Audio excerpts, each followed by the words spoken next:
Hey, what's up guys, DarkArmedDuelist, and today we're doing a Demise, King of Armageddon, Ruin, Queen of Oblivion deck profile. So I'm really excited with you guys because this deck is a super fun, affordable deck to play around with that summons out one of the most iconic ritual monsters in the entire game, which is our Demise, King of Armageddon, that with one card effect and 2,000 life points, you can totally board wipe the field, which is an insanely powerful effect, and with our copies of our Ruin, Queen of Oblivion, you can totally end the game after you use his effect. So, without further ado guys, don't forget to like, comment, subscribe, hit the bell in there so you can become part of the notification squad, and definitely check out the Patreon down in the description below for all those awesome rewards like getting your name description in a single video, getting assigned cards in the mail, and even getting to request a deck profile every single month to your patron along with test hands. So, without further ado, let's get straight on into this. So first off, we're playing 3 copies of Demise, Supreme King of Armageddon. This card is an insanely powerful card and basically an upgraded version of Demise, and it has the ability that you can ritual summon this card with Cycle of the World, and this card's name becomes Demise, King of Armageddon while in the hand or on the field.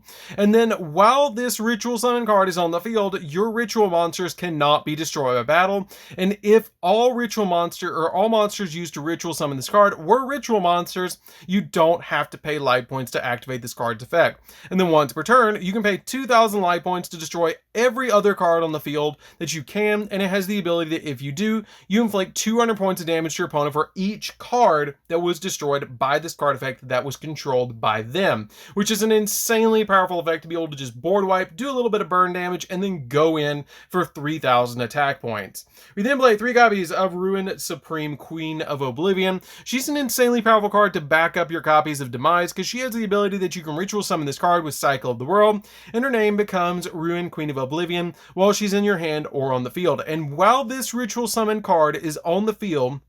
ritual summon monsters that you control cannot be destroyed by card effects, which is super helpful to be able to play them both on your side of the field because it protects all of your other ritual monsters by summoning this card out to your side of the field beside your Demise. It also has the ability that while this ritual summon card is on the field, ritual monsters you control cannot be destroyed by card effects, but it also has an insanely powerful effect that if all monsters used to ritual summon this card were ritual monsters, it can make a second attack during each battle phase, and if this card destroys a monster by battle, then it has the ability that you can inflict damage to your opponent equal to the destroyed monster's original attack, which is pretty good, especially on a 2,900 attack point monster that can pretty much attack twice, because the majority of the time you're actually going to ritual summon this card by using a ritual monster to be able to get that second attack. We then play 2 copies of Demise, King of Armageddon. I've kind of bumped down Demise, the original Demise, down to 2 because it's really easy to get out of the deck with cards like your copies of Pre-Preparation of Rites. So just bump this card down to 1. It has, or down to 2. It has the ability that you can pay 2,000 life points and destroy all the cards on the field except for this one, or all cards that are possible to destroy except for this one, which is a pretty powerful effect and it's easily searchable in this build. We then play just a single copy of the Incantation Chalice Slime. This card is pretty good because it has the ability that you can ritual summon this card with Incantation Inception, and you reveal this card in your hand, discard a card, and if you do, special summon an incantation monster from your deck, and also during the end phase, you lose 2,500 attack if you did not special summon a ritual monster this turn. After you resolve this effect, you can send an incantation card from your hand or face up from your field to the graveyard, and then target a monster your opponent controls and destroy it if this card is on the field,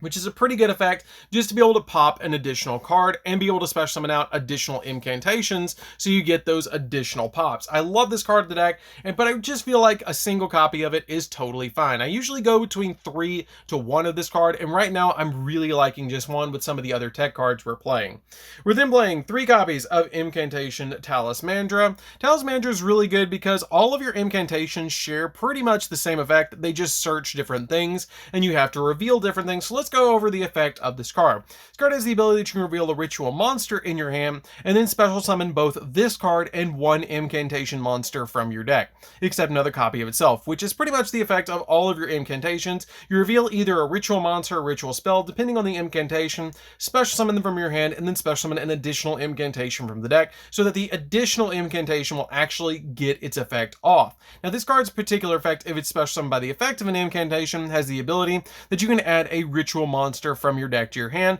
and you can only use one effective Talisman per turn and only once that turn, and you can't special summon monsters from the extra deck at all while this card is on the field, which is totally fine because the majority of the time we're just trying to summon out these cards anyways. We then play 3 copies of Incantation Candle. This card's a little bit different because you have to reveal a ritual spell to be able to special summon this card, and this card searches ritual spells as well, but it has pretty much the same exact effect that you reveal a ritual spell in your hand, special summon this card to your side of the field, and an incantation monster from the deck, which is a pretty good effect. And if this card is special summoned from the deck, then it has the ability to search that ritual spell, which is an extremely powerful effect to get the exact card that you need when you need it. We then play 2 copies of Bookstone. Bookstone is a little different because this card you reveal a ritual spell in your hand to special summon it, but when it's special summoned from the deck, you get to add a ritual spell from your graveyard instead of from the deck, which is still pretty good later in the game. We then play 2 copies of Incantation Pencil Plume. Pencil Plume lets you reveal a ritual monster in your hand to special summon both this card and an incantation from the deck, but this card searches a ritual monster from the graveyard and adds it back to the hand, which is pretty good to be able to get the exact card that you need so you can use it for a ritual summon or ritual summon it to your side of the field. We then play 3 copies of Manju, which is one of the 6 normal summons in the deck, and it has the ability that when this card is normal summoned, then you can add a ritual monster or ritual spell from your deck to your hand, being single-handedly one of the best normal summons in any ritual deck. I love this card as a 3 of this deck because it gets the exact cards that I need. We then play 3 copies of Zaborg, the Mega Monarch. Now this card comes in very handy because all of your incantations have the ability that you'll special summon themselves and another monster where you don't normal summon, but it gives you 2 monsters on the field to tribute summon for a card like Zaborg. And Zaborg is an insanely powerful Mega Monarch, especially in ritual decks because of some of the tech cards that we're playing the extra deck, because it has the ability that you can tribute summon this card by tribute summoning 1 tribute summon monster, and if this card is tribute summoned, then you get to target a monster on the field and destroy it, which is usually itself that you're actually going to destroy, which doesn't make a lot of sense until you read the rest of the effect. It is the ability that then, if the destroyed monster was a light monster, that you can send cards from each player's extra deck that is equal to the level of the monster. But if it was a light monster, both players send those cards from the extra deck to the graveyard, but not more than the original level or rank of the destroyed monster. And if this card was tribute summoned by tributing a light monster, you get to add the additional effect that you get to choose the cards your opponent sends, which is really funny because all of your incantations are either light or dark, so you're always going to have a light monster to tribute they would summon with this card to be able to get 8 cards out of your opponent's extra deck while also sending 8 from our extra deck to the graveyard, which is really powerful, especially with some of the tech cards that we're playing. We then play 2 copies of Nibiru, which is why I dropped for the 2 copies of Chalice Slime. The double Nibiru is pretty good in this deck because if your opponent goes first, which the majority of the time you're going to want your opponent to go first in this deck, you can totally board wipe them when they summon all their monsters for the 5th time, and then you can basically drop this card, go to your turn, summon out a copy of Demise, and blow board, which is pretty good. So that's it for the monsters, guys. Let's get into the spells. So for the spells, we're going to be playing a single copy of Harpy's Feather Duster. Harpy's Feather Duster is here because it just destroys your opponent's back row. So this card comes in very handy at helping you go into your plays. We play 3 copies of Dark Ruler No More because with the copies of Nibiru and this, you should go completely uninterrupted with ritual summoning your monsters, at least from monsters on the field. So this card is really, really helpful just to shut down your opponent's plays. We play 3 copies of Pre-Preparation of Rites. This card is great because it lets us add a ritual monster and a ritual spell from our deck to our hand, which is really, really good because this deck revolves around ritual monsters and ritual spells. This card's very unique as well because it has the ability to add a ritual spell from your deck to your hand and a ritual monster from your deck or graveyard to your hand, which is why I bumped the Demise, the original Demise, down to 1 because I can also get it back from the graveyard with this card. And it has the ability that is listed on the ritual spell's name. The monster that you're searching has to be listed on the ritual spell's name, which is totally fine because Demise, King of Armageddon, is listed on all of our ritual spells except for our one of Incantation Inception. The Incantation Inception is a very, very unique card that lets you ritual summon a monster, any ritual monster, but you must tribute incantations from your hand or field whose total level equal or exceed the level of the monster you're attempting to ritual summon. So this card is a basically catch-all ritual spell, which is really helpful.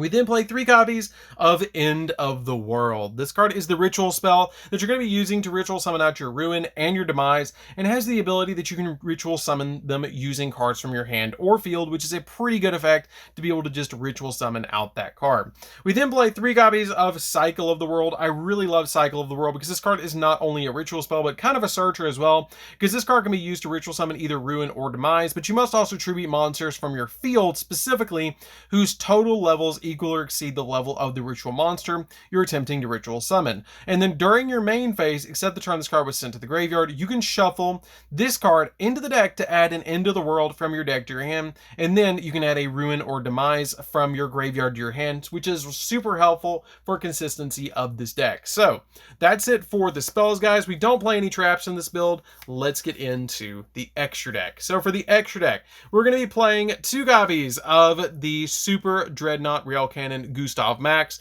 because you can make this very easily just to go in for game with your copies of your Supreme Ruin and Supreme Demise, because they're level 10s, so this card is very easy to make. 1 copy of number 81, Super Dreadnought Rail Cannon Super Dora, and this card has the ability that you can detach a material and make it immune to all other card effects, which can protect it from Demise, which is pretty good.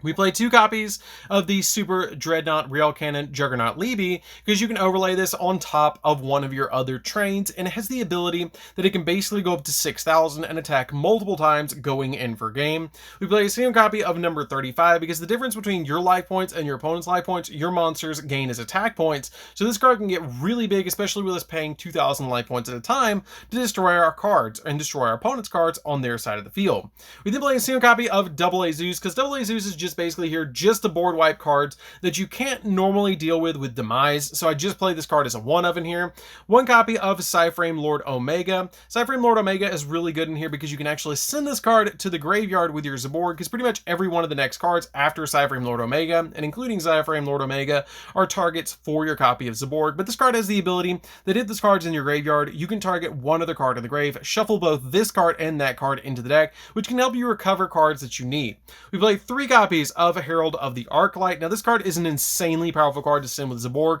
because if this card is sent to the graveyard by any means, it lets you add a ritual monster or ritual spell from your deck to your hand, which is why we summon out the Zaborg using incantations, because you can pop the Zaborg and send 3 copies of Herald of the Arclight to the graveyard to give you a search 3, which is really, really good. We then play 3 copies of Elder Entity Nist, because you can also send these 3 cards to the graveyard off your copy of your Zaborg, and it gives you a triple pop, which is really good, because if this card is sent to the graveyard, you can target on a card on the field and destroy it, which is a really good effect. You can just destroy any 3 cards and get any 3 searches of ritual monsters or ritual spells. And then a single copy of Fossil Warrior Skull Knight, that basically this card can banish itself from the graveyard to pop a card on the field, which is basically like another copy of Elder Entity Nist, just in case you need it. So that's it for the deck, guys. I hope you did enjoy it. It's a really fun deck to play with. I highly recommend that if you've never played with Ruin and Demise, you definitely should, because this deck is a very, very affordable deck and super, super fun to play, especially playing that iconic